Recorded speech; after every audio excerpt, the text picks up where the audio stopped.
Hey everyone, the latest update is out. We've got some new overclocks, and if you're like me, you've got a couple, blank matrix cores kicking around, then you probably want to get as many overclocks as you can in the shortest amount of time. And this is how you do it. Faster than the assignment or deep dives, there's a way to farm machine events so that you have the highest chance of finding and completing them.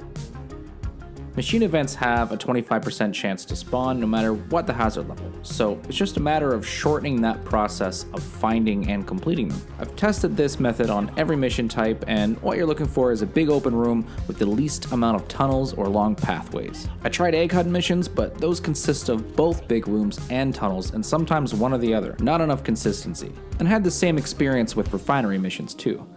But when I played point extraction A-Quark missions, they are always big rooms. There may be the odd side room here or there, but the actual size of the main room seems to be massive more consistently than any other mission type I tried. Now comes the method. You're gonna run scout for this, even if it's not your main, just throw a weak point damage build together like this. It doesn't have to be that exact overclock, but you're not gonna need a lot of ammo or anything, so I just went with this one. I've also done it with the hipster build. Again, the overclock, not too important. You definitely would just wanna focus on weak point and damage, and I'll tell you why soon. Load into a has one mission and ignore everything. No nitra, no mission objectives. I understand some of you will wanna get like cargo crates or helmets, and that's fine.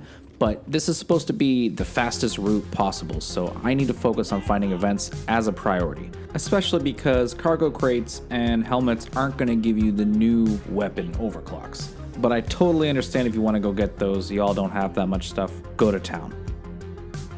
Not only does Hazard 1 mean you don't need that good of a build, but also the event itself will take less time to complete, so you can do it again sooner. And because I'm a scout, it hardly takes any time at all to search the cave. But if you don't find an event here, you abort and try again. This will objectively focus the majority of your time on event hunting. Now, when you do find one, I'm going to quickly help you get through the toughest event because the difficulty of the Omen Exterminator is well above the rest, and I know a lot of people struggle with them, including me. But there are a couple tips that can make a big difference here. First is avoiding the red spotlight, not the lasers, although, yeah, but the light that's searching for targets, because that's when the insta-death gun comes out. Its damage is just too high for me to even mess with, so it's best to avoid it altogether. If you can keep moving and not let it activate, you actually get through this without dealing with it at all. The next thing you need to know is that the green battery canisters have a 1x multiplier to weak spot damage, hence the build.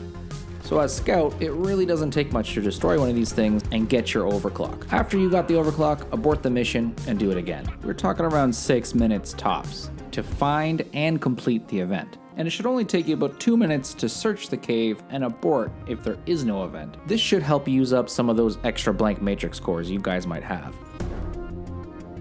If you're new here, check out the playlist called Deep Rock Academy where I have more in-depth mechanics, and if you found this helpful, please consider liking the video because it's the only way my channel has been growing and the only way it can grow. It's because of you guys. So thank you and see you next time.